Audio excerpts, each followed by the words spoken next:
നിങ്ങൾ ആലോചിച്ച് നോക്ക്, നമ്മളെ തെരഞ്ഞെടുപ്പിൽ തോൽപ്പിക്കാൻ വേണ്ടി 18 പമ്പരം പാച്ചിലും പോരാത്തതിനൊരു കുത്തിത്തീർപ്പ് നടത്തിയ ടി.കെ. ഹംസ അവസാനം ഈ അഹമ്മദിന് ഡൽഹിയിൽ പോയിട്ട് സുലൂട്ട് അടിക്കുക.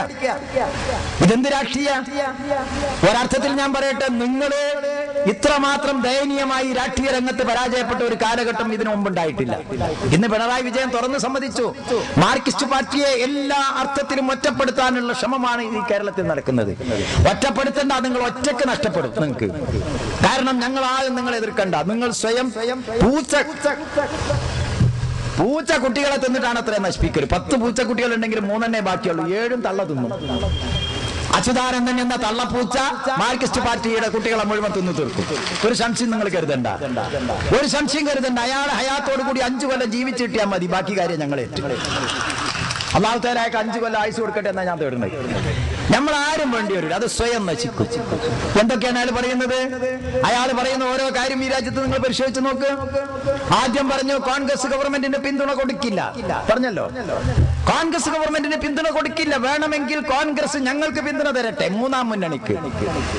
അത് പറഞ്ഞ അച്യുതാനന്ദന്റെ പാർട്ടി പിന്നെ കാണുന്നത് കോൺഗ്രസിന് പിന്തുണ കൊടുക്കുക. ഈ അഹമ്മദിനെ മന്ത്രിസഭയിൽ എടുക്കാൻ സമ്മതിക്കില്ല. അതും പറഞ്ഞിട്ടാവും ഇവർ ഡൽഹിക്ക് പോയത്. മദീനം കണ്ട ഒട്ടകം പോണമായിരിയാ പോക്ക്. ആണ് ചെന്നപ്പോ ഹർകിഷൻ സിംഗ് സുർജിത്ത് ചോദിച്ചു, എന്തിനാ വന്നത്? അഹമ്മദിനെ മന്ത്രിസഭയിൽ എടുക്കാൻ പാടില്ല എന്ന്. ഹർകിഷൻ സിംഗ് സുർജിത്ത് പറഞ്ഞു, എടുക്കണോ എടുക്കണ്ടെന്ന് തീരുമാനിക്കേണ്ടത് നമ്മളല്ല, നമ്മൾ കൊടുക്കണോ കൊടുക്കണ്ടെന്ന് മാത്രം തീരുമാനിച്ചാൽ മതി.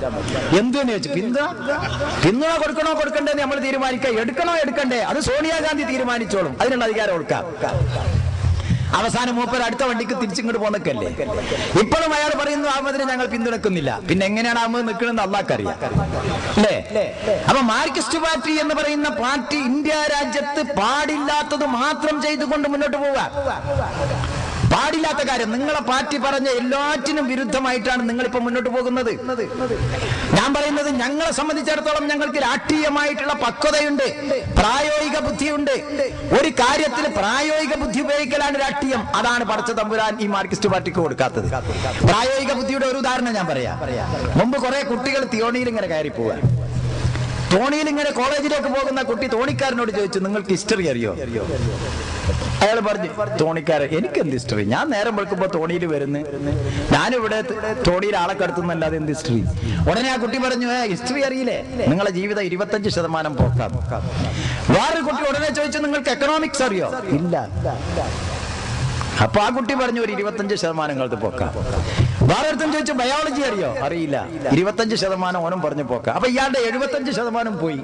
പിന്നെ 25% ഇയാൾ തോണി തുഴഞ്ഞപ്പോ എന്റെ നടുക്ക് തോണി എത്തുമ്പോ കാറ്റടിച്ചിട്ട് തോണി ഇങ്ങനെ ആടാൻ തുടങ്ങി. കുട്ടികളോട് ഇയാൾ തിരിച്ചു വെച്ചു, കുട്ടികളെ നിങ്ങൾക്ക് നീന്താൻ അറിയോ? ഇല്ലാതെ. 100% പോക്കാം നിങ്ങളെ കാര്യം. 100% നിങ്ങളുടെ ജീവിതം പോക്കാം, കാരണം വെള്ളത്തിന് മുങ്ങാൻ പോവുകയാണേ.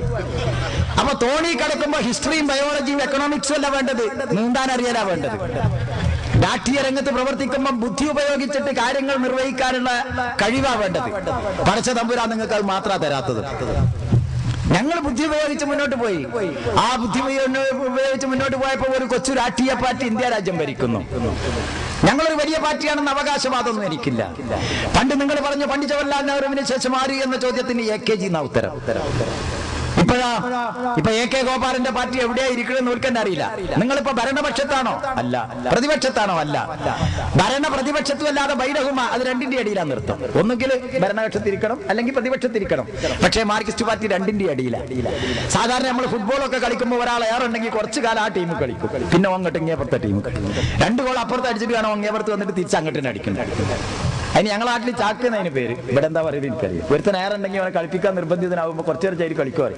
ഞങ്ങൾ ഇങ്ങേപ്പുറത്ത് 11 ആൾ കളിക്കുമ്പോൾ അങ്ങേപ്പുറത്ത് 12 ആളുണ്ട്. കുറെ കഴിഞ്ഞാൽ അങ്ങോട്ട് വന്നിട്ട് ഇവിടെ 12 ആയിട്ട് അവിടെ 11 ആളും. അവിടുന്ന് ഇങ്ങോട്ട് ഗോൾ അടിച്ചാൽ തന്നെയാ പിന്നെ ഇവിടുന്ന് ആണ്ടും ഗോൾ അടിക്കും. ഇപ്പൊ ആ പണിയാ മാർക്സിസ്റ്റ് പാർട്ടി ഇരിക്കുന്നത്. കോൺഗ്രസിനെതിരായിട്ട് 40 കൊല്ലം ഗോൾ അങ്ങോട്ട് അടിച്ച് ഇപ്പൊ കോൺഗ്രസിന് വേണ്ടിയിട്ട് ഇങ്ങോട്ടും അടിക്കുന്നു. ഇതെന്ത് കളി? അപ്പൊ നിങ്ങൾ ചോദിക്കും, ലീഗ് കോൺഗ്രസിന് താങ്ങണില്ല. ഉണ്ട്. ഞങ്ങളെ കോൺഗ്രസുമായിട്ടുള്ള ബന്ധം 40 കൊല്ലമായിട്ടുണ്ട്. അന്ന് നിങ്ങൾ എന്താ പറഞ്ഞത്? മുസ്ലിം ലീഗ് കോൺഗ്രസിന്റെ മൂട് താങ്ങുന്നു, നിങ്ങളോ ഉടലോടെ താങ്ങുന്നു. അതാ വ്യത്യാസം. ഞങ്ങൾ ഇതുവരെ ഒരു മൂടേ താങ്ങിയിട്ടുള്ളൂ, നിങ്ങൾ ആകെ താങ്ങ. അപ്പൊ നിങ്ങളെ താങ്ങലിലാണല്ലോ കോൺഗ്രസ് രാജ്യം ഭരിക്കുന്നത്.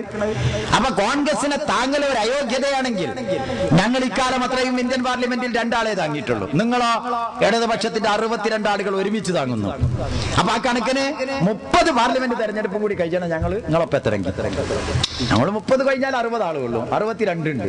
ഞങ്ങൾ 2 ആളിൽ ഇപ്പൊ ഒരാളുള്ളൂ. ഇപ്പൊ 2 ആള്. അപ്പൊ ഈ 2 ആള് താങ്ങുന്ന പാരമ്പര്യം നോക്കുകയാണെങ്കിൽ ഞങ്ങൾ ഇനി എത്രയോ കൊല്ലം കഴിയണം നിങ്ങളുടെ അടുത്ത് എത്തുന്നുണ്ട്. അപ്പൊ കമ്മ്യൂണിസ്റ്റ് മാർക്സിസ്റ്റ് പാർട്ടിയെ സംബന്ധിച്ചിടത്തോളം 40 കൊല്ലം കഴിയുമ്പോഴാണ് നിങ്ങൾക്ക് പഠിച്ചോം വിവരം തരാന്ന് പണ്ട് CH പറഞ്ഞു. അത് എത്ര സത്യം. 1942 ക്വിറ്റ് ഇന്ത്യ സമരത്തെ കമ്മ്യൂണിസ്റ്റുകാർ തള്ളിപ്പറഞ്ഞു. അതിനെതിരായിട്ട് മുദ്രാവാക്യം വിളിച്ചു. ബ്രിട്ടീഷുകാരന് വേണ്ടിയിട്ട് അനുകൂലമായി സോവിയറ്റ് റഷ്യയും ബ്രിട്ടീഷിനും ഒരു യുദ്ധമുന്നണിയിലായപ്പോ അന്ന് ബ്രിട്ടന് വേണ്ടി മുദ്രാവാക്യം വിളിച്ചവരാ കമ്മ്യൂണിസ്റ്റുകാർ. അന്ന് മാർക്സിസ്റ്റ് പാർട്ടി ഇല്ല കേട്ടോ.